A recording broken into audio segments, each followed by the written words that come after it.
Hello class 8th students, आपने अच्छे प्रकार से मैथ को दोहरा लिया होगा। आपके एग्जाम काफी नजदीक आ चुके हैं, तो हम रिवीजन कर रहे हैं आपके मैथ्स के चैप्टर्स का, जिसमें से आज हम चैप्टर लेंगे chapter number 6 cube and cube roots, गन और गन मूल। इस चैप्टर में अपन इंपॉर्टेंट क्वेश्चन सॉल्व करेंगे, जिसमें से पहला क्वेश्चन है हमारे पास ये 6.1 का क्वेश्चन नंबर 1 है। निम्न में से कौन सी संख्या पूर्ण गन नहीं है? पूर्ण गन नहीं है, ये चेक करने के लिए क्या करना पड़ेगा? अपने को अभाज्य गुणनखंड करने पड़ेंगे। ये अपने 5 चैप्टर के अंदर भी जाना था कि अभाज्य गुणनखंड किस प्रकार करते हैं। वैसे यहाँ पर ही 216 इसको चेक करना है कि गन है या नहीं है, तो अभाज्य गुणनखंड करेंगे। पहले सबसे पहले 2 का भाग देते हैं, तो 2 एकम 2, 0 2 चुके 2 आठे 16, 2 पंजे 10, 2 चुके 8, 54 बार कट गया। इसके बाद में यहाँ पर 2 दूना 4, 2 सात 14, 3 का जाएगा 3 नाम 27, फिर 3 का जाएगा 3 त्रिया 9, 3 एकम 3।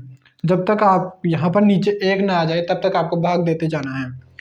अब यहाँ पर देखो 2 का 3 संख्याओं का जोड़ा है, 2 गुणा 2 गुणा 2 3 गुणा 3 गुणा। अपन स्क्वायर में तो क्या करते थे, 2 संख्याओं का जोड़ा बनाते थे, लेकिन घर में क्या करते हैं, 3 संख्याओं का जोड़ा बनाते हैं। तो यहाँ पर 2 कितनी बार है, 3 बार है, 3 भी कितनी बार है, 3 बार है। मतलब यहाँ से अपन एक संख्या लेंगे और यहाँ से एक संख्या लेंगे, कितना आएगा? यदि अपन 6 का क्यूब करते हैं तो आंसर कितना आता है? 216। अर्थात 216 एक पूर्णगन संख्या है। अब चेक करते हैं 128 को। 128 को चेक करने के लिए फिर से अभाज्य गुणनखंड करेंगे इसके 128। पहले किसका देंगे? 2 का भाग देंगे। 2 छके 12, 2 चौके 8, 2 तिया 6, 2 दूना 4। ये कितना हो जाएगा? 16, 2 आठे 16, 2 चौके 8, 2 दूना 4, 2 एकम 2।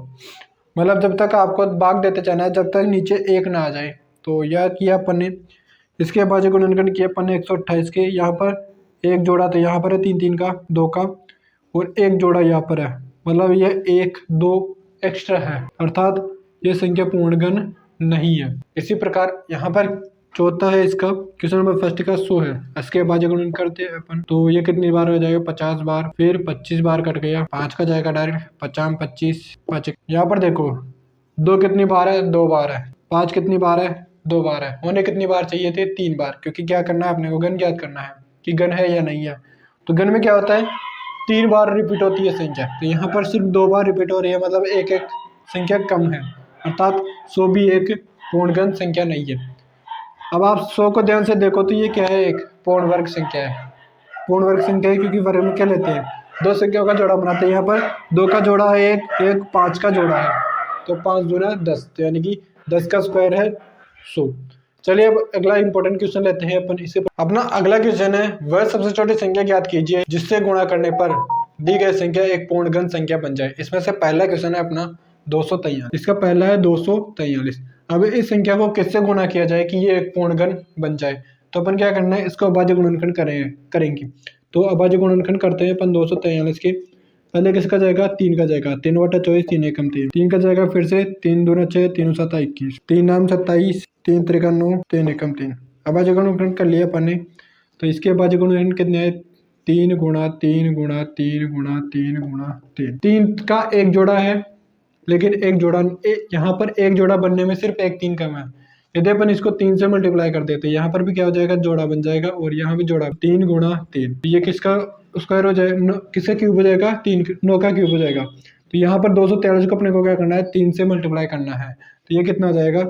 3 त्रिका 9, 3 चौक 12, 2 हासिल हुआ 1, 3 दूना 6 और 1 7, मतलब 729 हो जाएगा, जो कि है 9 का क्यूब। ठीक है। इसी क्वेश्चन का यहाँ पर क्वेश्चन नंबर 3 है, वो है 72। क्या 72 को किससे मल्टीप्लाई किया जाए कि ये पूर्णगन बन जाए? तो इसके अभाज्य गुणनखंड करते हैं अपन। तो 72 के अभाज्य गुणनखंड करेंगे अपन, तो 2 का जाएगा पहले, 2 तिया 6, 2 छकी 12, तो यहाँ पर 18 दूना 36, 2 नाम 18, 3 त्रिका 9, 3 एकम 3। यहाँ पर आप देखो 2 का जोड़ा बन रहा है, लेकिन 3 का जोड़ा नहीं बन रहा है, यानी कि एक 3 से मल्टीप्लाई करना पड़ेगा, तब 3 का जोड़ा बन जाएगा। तो इस संख्या को अपने को क्या करना पड़ेगा? 3 से मल्टीप्लाई करना पड़ेगा, तब यह क्या बन जाएगी? एक पूर्णगन संख्या। तो यहाँ पर 3 से मल्टीप्लाई करेंगे तो 3 दूना 6, 3 7 21, कितना आया? 216।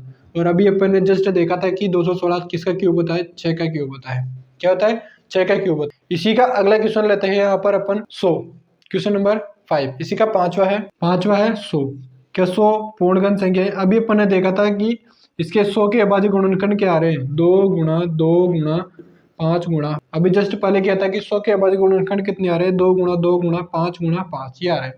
अब यहाँ पर देखो ना तो 5 का जोड़ा है ना 2 का जोड़ा, तो एक 5 से मल्टीप्लाई करेंगे तो 5 का जोड़ा बन जाएगा और एक 2 से मल्टीप्लाई कर देंगे तो 2 का भी जोड़ा बन जाएगा। मतलब अपन ने किससे मल्टीप्लाई करना पड़ेगा, 5 दूनी 10, तो 100 को अपने को क्या करना पड़ेगा, 10 से मल्टीप्लाई करना पड़ेगा, तब क्या बनेगा 1000, जो कि एक पूर्णगण संख्या है और ये किसका क्यूब होता है, 10 का क्यों बता है। चलिए अब अगला क्वेश्चन सोल्व करते हैं अपन। प्रश्न नंबर 6.1 का क्वेश्चन नंबर 3 है, वह सबसे छोटी संख्या ज्ञात कीजिए जिससे भाग देने पर दी गई संख्या एक पूर्णगण संख्या बन जाए। तो इसमें क्या करना है, इससे पहले वाले क्वेश्चन में तो अपने मल्टीप्लाई किया था और इसमें जो जोड़ा कम होगा उसका भाग दे देना है। तो यहाँ पर क्वेश्चन नंबर इसका दूसरा है 128 है। अभी अपन ने इसका अभाज्य गुणनखंड किया था 128 का, तो क्या आया था, 2 गुणा 2 गुणा 2 गुणा 2 गुणा 2 गुणा 2, ये आया था 2 दूना 4, 4 दूनी 8, 8 दूनी 16, 16 दूनी 32, 32 दूनी 64, 64 दूनी, यही आया था ना।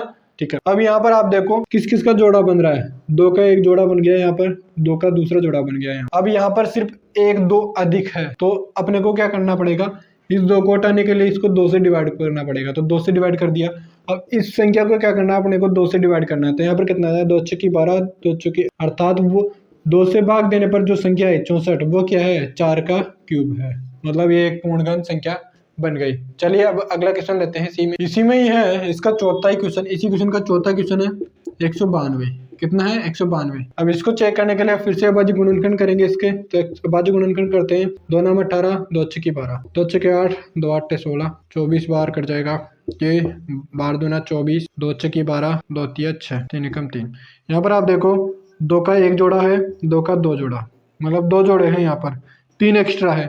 तो इस संख्या को, इस 3 को हटाने के लिए अपन इसको 3 से डिवाइड करते हैं, 3 से डिवाइड कर देंगे तो 3 कट जाएगा, ये कट जाएगा तो क्या आएगा, 3 छंग 18, 3 चौक 12, यानी कि आ गया कितना, 64, जो कि है 4 का, क्या है, 4 का क्यूब। क्वेश्चन नंबर 4 है यहाँ पर, परीक्षित प्लास्टिन का एक घनाभ बनाता है जिसकी भुजाएं 5 सेंटीमीटर, 2 सेंटीमीटर और 5 सेंटीमीटर। घनाभ का आयतन क्या होता है, घनाभ का आयतन होता है लंबाई गुणा चौड़ाई गुणा ऊंचाई। यहाँ पर आपको दे रखी है मापे 5 सेंटीमीटर, 5 गुणा 2 गुणा 5, ये दे रखा है माप। अब इस संख्या, ये कोई संख्या है, जैसे मान लो ये कितने, 5 दूनी 10, 5 दूनी 10, 10 पंजे 50, ये कोई संख्या है 50। अब इसको अपने को क्या बनाना है, पूर्णगण संख्या बनाना है। तो किससे मल्टीप्लाई करना, तो यहाँ पर 5 का जोड़ा बनने में सिर्फ एक 5 कम है, तो इसको 5 से भी मल्टीप्लाई करेंगे। 2 का जोड़ा बनने में कितने 2 कम है, 2 कम है, तो 2 बार 2 से मल्टीप्लाई करेंगे। तो यहाँ पर मतलब टोटल कितने से मल्टीप्लाई करना पड़ेगा, 5 दूना 10, 10 दूना 20, तो 20 से मल्टीप्लाई करना पड़ेगा इस संख्या को। तो कितना आ जाएगा, ये हो जाएगा 1000। 20 से मल्टीप्लाई करने पर 1000 बनेगा। तो इस क्वेश्चन में पूछ रहा था कि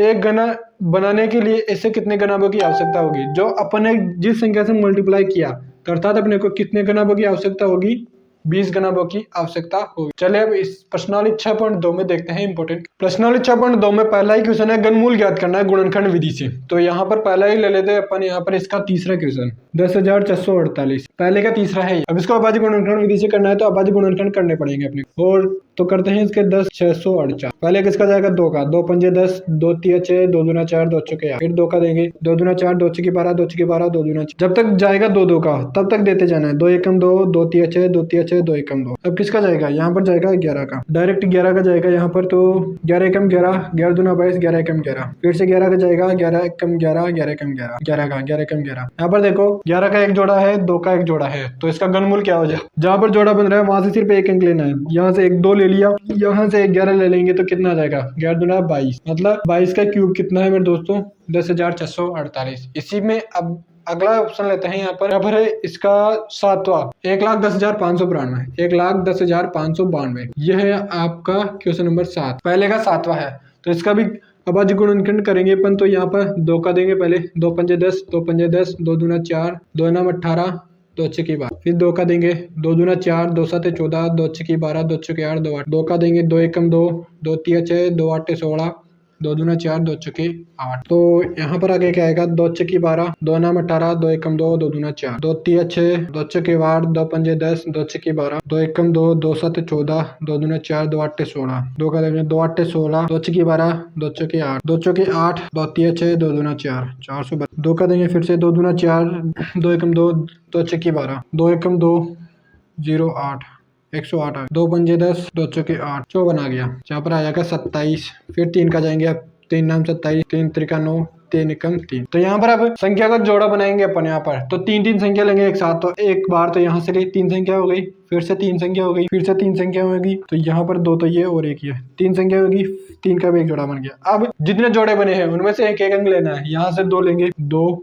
गुणा, यहाँ से भी 2 लेंगे, 2 मल्टीप्लाई, फिर यहाँ से भी 2 लेंगे, फिर यहाँ से इस जोड़े में से भी 2 लेंगे और इस जोड़े में से 3 लेंगे। अब इन सबको मल्टीप्लाई, 3 दूना 6, 4 दूनी 12, 5 दूना 24, 24 दूना 48। मतलब जो ये संख्या है यहाँ पर 1,10,592 है, वो किसका क्यूब है? 48 का क्यूब है। तो इसी में अगला क्वेश्चन है अपना क्वेश्चन नंबर 2। प्रश्न 6.2 का क्वेश्चन नंबर 2 है। इसमें सत्य और असत्य बताना है। इसमें से अपने को पहला क्वेश्चन है, किसी विषम संख्या का घन सम होता है। विषम संख्या का घन सम होता है क्या? पहली है एक विषम संख्या है, इसका क्यूब करते क्या आएगा? 1 आएगा। 3 है विषम संख्या, 3 का क्यूब करने पर कितना आएगा? 27 आएगा। मतलब विषम संख्या का यदि अपन घन करते हैं तो क्या आएगा? हमेशा विषम संख्या ही आएगी। इसका अगला है, एक पूर्ण घन 2 शून्य पर समाप्त नहीं होता है। यानी कि क्या है इसका मतलब? 10 का क्यूब करते हैं क्या आएगा? 1000। 20 का क्यूब करते हैं क्या आएगा? 8000 आएगा। मतलब जो कथन कह रहा है कि किसी भी संख्या का घन करने पर 2 शून्य पर समाप्त नहीं होगा। घन करने पर हमेशा 2 से अधिक शून्य आएंगे, यानी कि 3 शून्य आएंगे। ठीक है। इसमें अगला है, यदि किसी संख्या का वर्ग 5 पर समाप्त होता है तो इसका घन करने पर 25 पर समाप्त होता है। क्या ये कथन सत्य है या असत्य है? जैसे मान लो 5 का स्क्वायर कितना होता है?